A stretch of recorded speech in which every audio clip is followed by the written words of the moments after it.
আমি হ্যালো। একটু পিছু।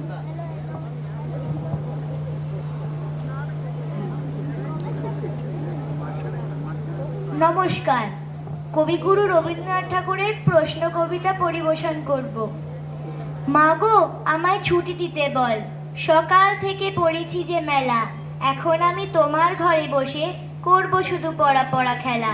তুমি বলছো দুপুর এখন সবে, না হয় যেন সত্যি হলো তাই। একদিনও কি দুপুর বেলা হলে বিকেল হলো মনে করতে নাই?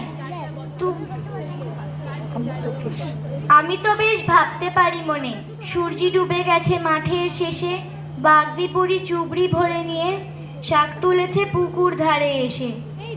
আধার হলো মাদার গাছের তলা, কালি হয়ে এলো দিঘির জল, হাটের থেকে সবাই এলো ফিরে, মাঠের থেকে এলো চাষির দল।